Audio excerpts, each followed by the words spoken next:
want to kind of go back to the beginning first. I'd like to take the audiences back to the beginning. Whose idea was it to try and come on Race to Survive, and how did that conversation go about? We actually got reached out to. So, and once we did get reached out to, it was 4 days after our divorce was finalized. And I think both of us were like, man, this is once in a lifetime opportunity. Like we can't pass this one up. So we talked to each other and we're like, still want to, like, would you be down even though we're divorced? And both of us were like, hell yeah, let's do Hell it. yeah, we would. And like Yeah. Ricky, without knowing anything, I so believed that Paulina and I were going to be in the final three or the final four. I knew it in my heart, and it's hard to say no to that. That type Yeah. of life changing money, it is. Even though like it's a strange situation to put yourself in, nobody's ever like offered us odds like that before, and you have to take it. Yeah.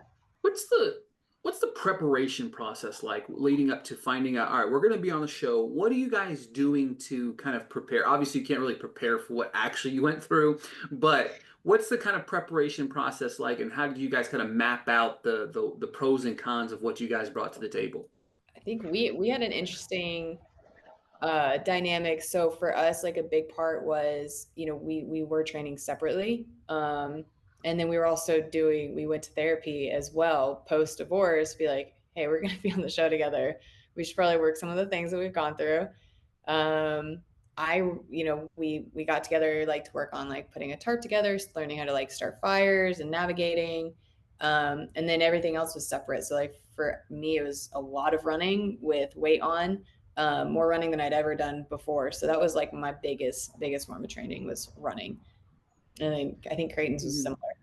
Yeah, it going into a competition like this, you ask your body to do weird things because you want to be in the best run up a mountain shape of your life while also having like excess weight to lose while you starve out there.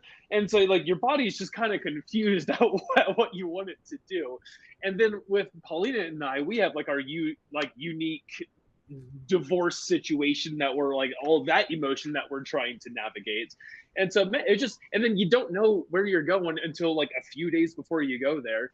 And so you're just doing the best you can with what you have. So you take the first 10 days, right? Obviously, you guys, we'll talk more in depth about the full 40, but you take the first 10 days, you take the last 10 days. How did you guys' strategy change from that time frame to the end?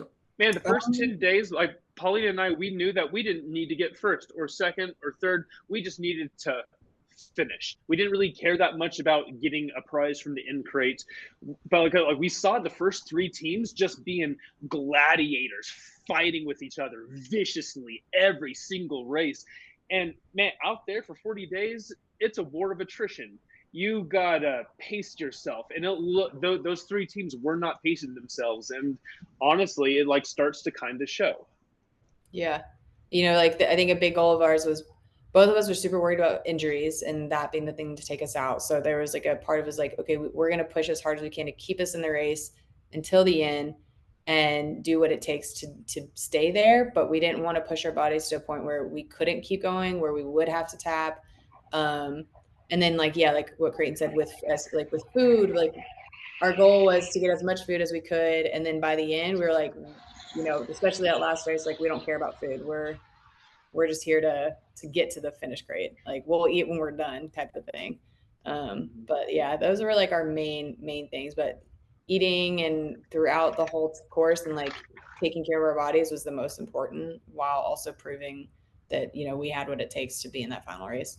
Yeah, I think one of the most, obviously, the most fascinating thing, you guys have talked a little bit about it, obviously, with the divorce and then going on the show. There was some butting of the heads early on in the process. Did you guys think that maybe that was going to hinder the long-term goal of it, or was it something that you felt that you could kind of work through as your time on the show progressed? I knew we would be able to work through it. I think it, like we had come off of a stint of not talking to each other for months. And so I think it was just like we had to go through that to, kind of get it to air it out and like work it out of our systems. But I know Creighton and I and our relationship well enough to know that we were going to be absolutely fine and get to the point where we wanted to be for sure. Yeah, it's just figuring out what our new normal was Yeah. out there. Yeah. Yeah, I respect the hell out of it, obviously. You guys are getting ready to head into that sixth and final race, right? What's Mhm. kind of going through your guys' head in that moment as you're getting ready to start? Oh my god, we did it! Holy shit, this is the coolest thing ever. That's what was going through my head on loop like all of night. I got no sleep in that final night in that cave, just like stoked beyond belief Yeah. for this whole thing to like finally like be coming to an end. Not because I'm happy for it to be over, but because it's like the culmination of the coolest thing that we've ever done, and stoke level was high. Yeah, stoke was very high. Bit of disbelief of like, holy shit, we did it. We made it to the final race. Like that was our goal. And not only did we make it to the final race, but we were looking pretty good, you know, like physically, like where we were standing in the race. Like we were just proud of ourselves. And then also just the kind of, you know, that bittersweet feeling too of like, I'm not ready for this to be over and I'm not ready to stop racing, but I'm also Mm-hmm. excited to see that finish crate and have that accomplishment and have food again. Yeah.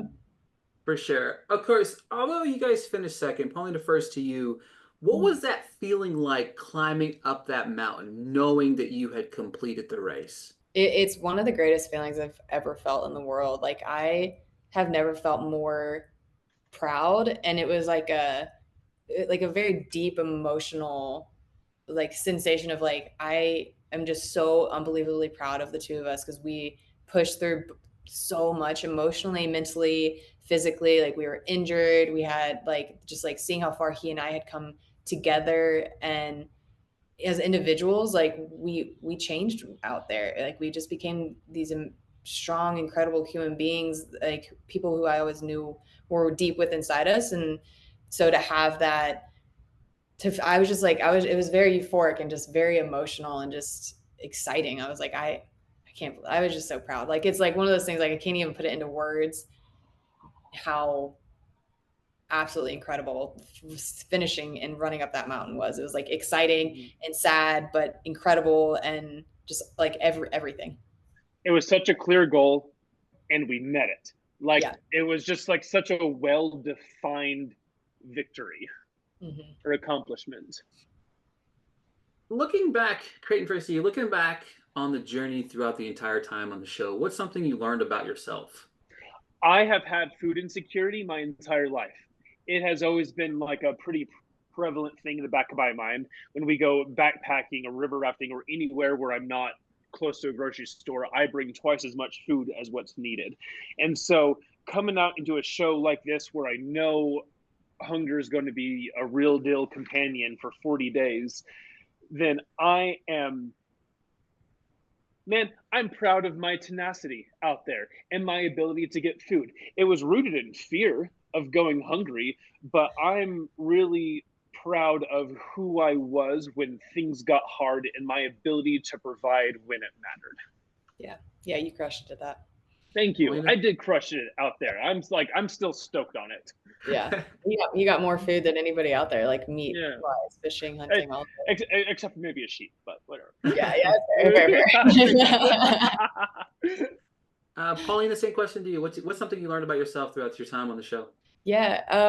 For me, it was realizing that I have a lot more inner strength and grit than I've ever given myself credit for. So I've always been very, very hard on myself and tend to have a lot of self doubt and like would talk down to myself. And throughout this, it was, you know, that self discovery of like you actually do have what it takes, and you're, you know, a lot stronger and tougher and smarter and all of these things than I've given myself credit for ever. And you know, that a lot of like all that self doubt went away for me, and it was on like just this huge moment of self growth and self love for me that I've been searching for over a decade. Oh, Your self talk turned positive It did. during that race, and that was like really cool to see that flip get switched in you. Yeah. Thank you. You're welcome.